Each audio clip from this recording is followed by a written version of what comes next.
Hello friends, I'm Kasturi presenting the topic about streptomyces, protozoan, phytoplasma and viral disease of potato. These are the diseases which comes under other than fungal, bacterial and viral disease. First we see about common scab. It is a streptomyces disease caused by Streptomyces cabeus. The infected tuberous shows a deep pitted scab on the surface of the tuberous and covered with a corky growth. The infected one which turns into a light to dark lesions, and also you can see on the surface of the tuberous a rough or russet-like appearance. This type of disease is very severe in alkaline and neutral conditions where the pH is above 7, and also it is severe in warm and dry conditions. So avoid use of alkaline fertilizers like calcium ammonium nitrate, and also avoid use of lime and fresh animal manures. Use of irrigations which reduce the dry conditions, and certified seed potatoes can be used, and complete removal of infected plants is the very effective one to overcome this common scab.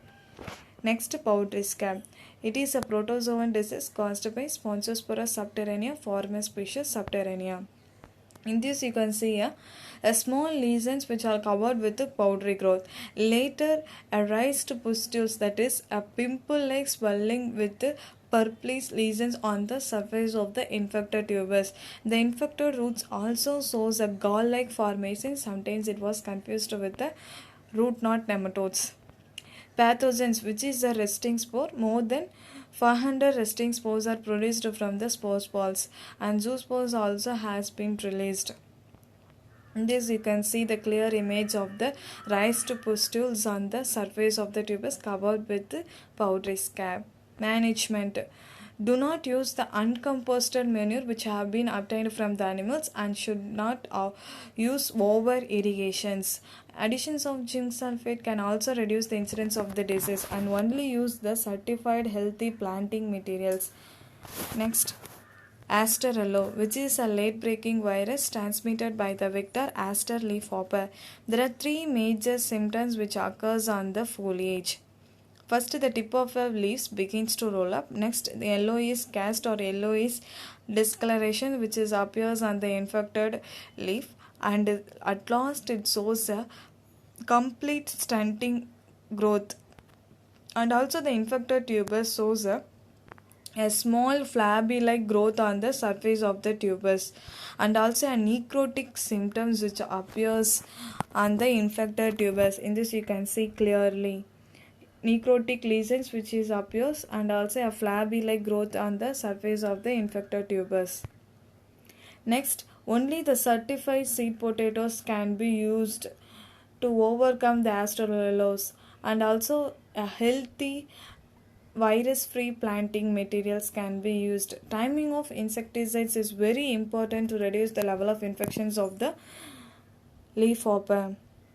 Once the plant has been infected with the Asterello, there is no way to cure it. Complete removal of plant is the infected or effective one. It will not survive once the plant has been dead. Next, potato purple wiltup, which is a phytoplasma disease caused by Candidatus phytoplasma americanum. In this, the first symptoms are rolling of the tip of the leaves, that is upward rolling of the tip of the leaves. Next, it shows a purpling of the leaves. In this you can see the infected leaves have been turned into a purplish colors. Next shows complete wilting. It cannot be transmitted from the infected potato to the healthy potato by the any insects. Once the plant has been infected, it cannot be rectified or reversed, because phytoplasma disease are the minor and the not identified disease, so it cannot be controlled quickly, and there is no soil and seed treatments to overcome this type of diseases. Next we see about Stolber phytoplasma, which is also transmitted by the vector leafhopper. The foremost symptoms are which causes a witch's broom-like symptoms. In this you can see a clearly witch's broom-like symptoms with the purplish pigmentations, and also in the foliage it shows a yellowish discolorations and upward rolling of the leaves. At last a complete stunting and wilting symptoms which occurs on the infected whole plant. And also the infected tuberous shows a hairy or thread-like sprouts on the surface of the tuberous, so market value will be reduced. This type of disease cannot be managed by any soil or seed treatment. Only the complete removal of the weeds and only certified seed potatoes can be used. Next, potato spindle tuber virus, which is caused by a virus. In this, the infected tubers become a small cylindrical spindle dumbbell shaped with prominent eyes, and also we can see a cracking like a appearance on the surface of the infected tubers. Mild stains does not cause no obvious symptoms, only the severe stains of the virus which cause foliar symptoms, that is stunted growth and yellowish discolorations. It is mainly transmitted by the tools and implements which are used in the fields. In this you can see the yellowish discolorations and the stunted growth.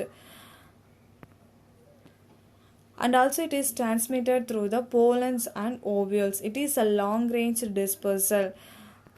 Management: there is no any other chemicals or biological controls to overcome this type of viri disease. Only use of virus free planting materials.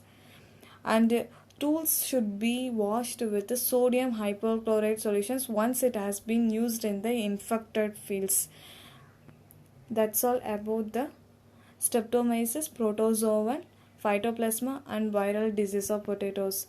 If you have any doubt or need further information about these topics, you can use this reference. Thank you.